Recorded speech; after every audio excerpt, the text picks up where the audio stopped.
Just come. Where is Baba?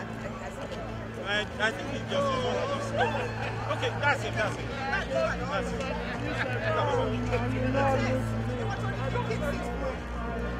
Okay.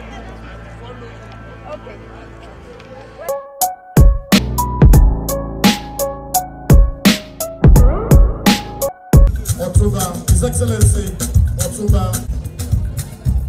I'd like to welcome Kabiyesi Kadekwadori Kibata Pelesre.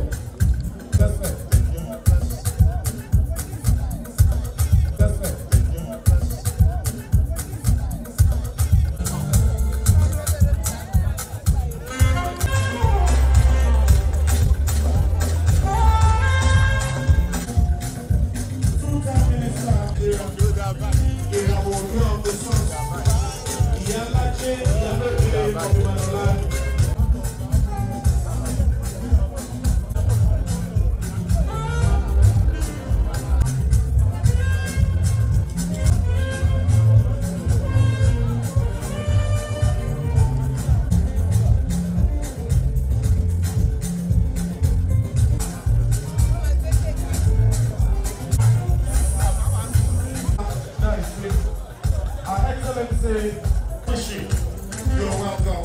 God bless you. Of Yoruba land.